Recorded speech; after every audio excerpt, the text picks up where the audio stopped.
So hi guys, for today's video, I will be discussing on what happened the Cavity Mutiny in 1872. So here is a short summary of my report. Because Cavity Mutiny is an aim of natives to get rid of the Spanish government in the Philippines due to the removal of privileges enjoyed by the laborers of the Cavite arsenal such as exemptions from the tribute and forced labor. Or should we say, ang pag-aalsa sa Cavite, because one past has many histories. There are two phases in Cavite Mutiny. There is a controversies and conflicting views in Philippine history. So let's start and let me discuss to you. Since we are elementary, we are taught already the important facts, dates, and history. From 1896 to 1898, we know what happened in those times.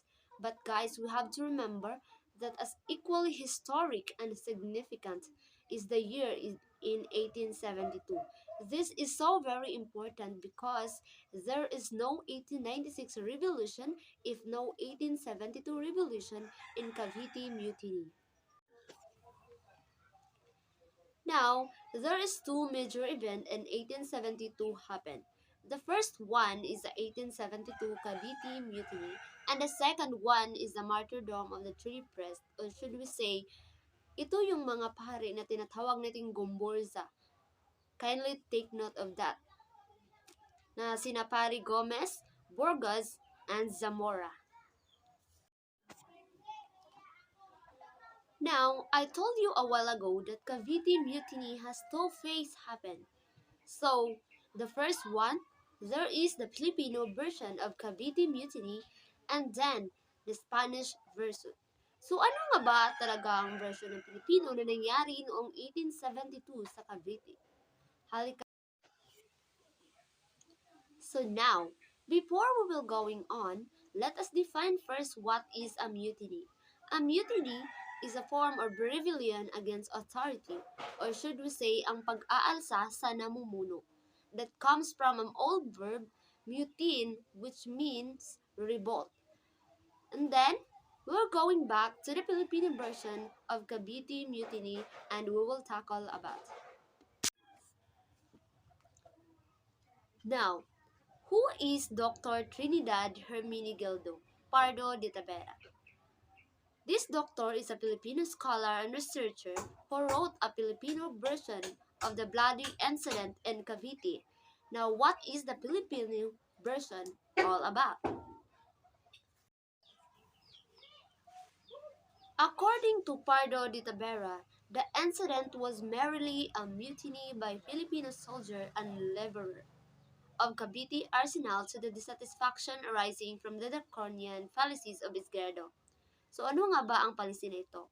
Ito ay abolition of privileges and prohibition of the founding of the School of Arts and Trades, na kung saan nag-aalsa ang mga Pilipino na manggagawa sa mga arsenal sa Cavite. Pag sinabi natin na arsenal guys, ito yung imbakan o agawan ng armas ng mga Spanish government. But what happened? Filipino are dissatisfied of the draconian policies of Izquierdo. Now, sino rin naman si Izquierdo? Ito ay ang gobyerno na general back the day sa Pilipinas dati. Siya ang namumuno ng Pilipinas when he came there, the policy that he did.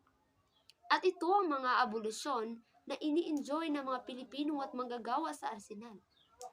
Ano nga ba iyon ang mga pribilehiyo? Unang-una, nagsagawa si Izquierdo, nag-exempted ang mga manggagawang mga sundalo o Pilipino sa arsenal sa pagbabayad ng tribute. Ano nga ba ang tribute? Ito ay sinasabi, pagpalagay nating tax. Another privilege is exempted and forced labor. Pulo de serbisyo na ibig sabihin na isang pamilya legal na lalaki ay dapat na i-force na pagtatrabahuin whether he likes it or not na ini-abolish ni Izquierdo. Kasama na ang profounding of the school and arts and trades. Siyempre, kapag tayo ay may mga ganitong pribilehiyo sa mga ito, tas biglang inalis, siyempre, tayo ay magko-complain at magsasagawa ng pag-aalsa. Okay, So ano ang nangyayari? Now, there is the uprising of military of Port San Felipe. Ito ay naganap noong January 20, 1872. Take note of that. Around 200 soldiers and laborers rose up in relief. Later, we will go further and understand why is it being unsuccessful.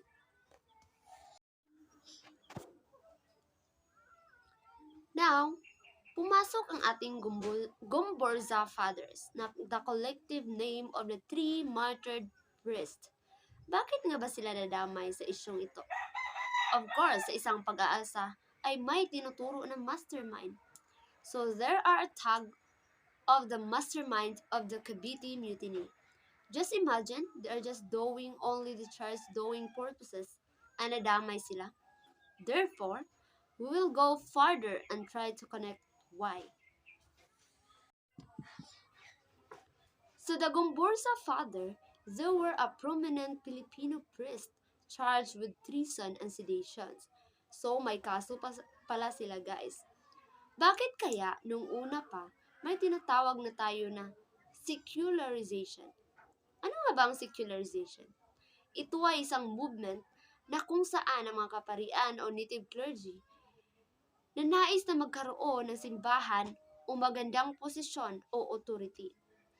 Kasi guys, dati sa panahon ng Spanish prior ay kontrolado ang mga Espanyol, ang mga Katoliko na simbahan sa ating lugar. Ito ay tinatawag na secularization. At ito ay inisinusulong nilang Padre Gomez, or should we say Gomborza Father, dahil active sila sa secularization movement. Kaya sila idinawit ng Spanish government na maging mastermind ng Cavity Mutiny. Kaya sila natatag, guys. Furthermore, so this is what happened, guys. Sila ay pinarusahan at iginagarote. Ano nga ba ang garote? It is killing someone strangulation, typically with an iron wire or cord. So, para hindi tayo makahinga. Yun ang ginagawa nila. So, on February 17, 1872, less than 1 month after Cavite Mutiny, the Gomburza father were executed by garrote in public to serve Filipino as a threat to never attempt fight with Spaniard again. Now, note guys, this scene is being witnessed by the young Jose Rizal. So that's the end of Filipino version, guys.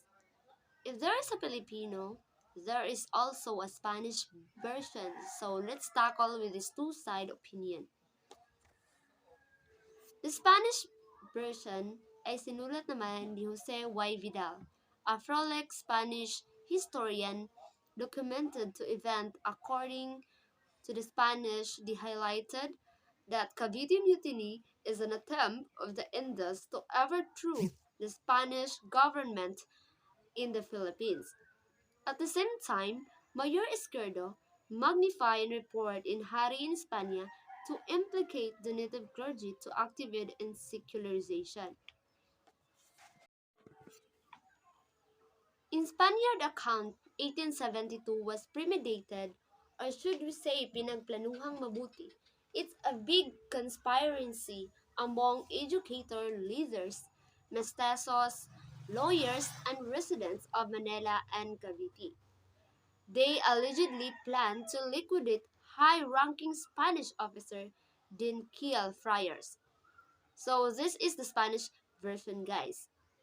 This is their opinion also regarding with the Cavite Mutiny.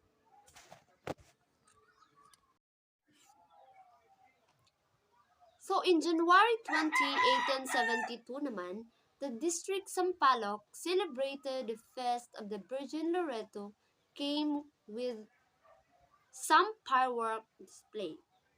But the Cavitanos mistook that there is a signal to commence with the attack. But they don't know that it is just a firework display. So that is the start of pag-aalsa guys sa Cavite na magaganap na. So after that firework display, there are 200 men led by Sergeant La Madrid attack Spanish officer. But Izquierdo is learning the attack at the napaghandaan. He ordered reinforcement of the Spanish forces in Cavite to kill revolt.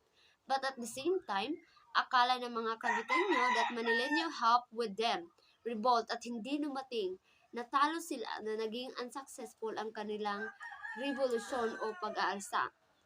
Kaya, yun nagsisimula ang pag-aalsa na nagaganap sa Cavite Mutiny in 1872 guys dahil lang sa isang mistaken na news na nagaganap ng dahil sa isang firework display.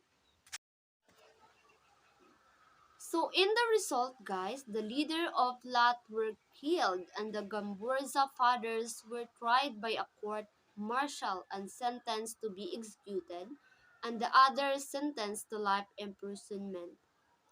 Dahil nga sa nagaganap na mistok na news. Kaya doon nagsisimula ang 1872 the Cavite Mutiny. Kaya may nagaganap na pag-aalsa o rebellion.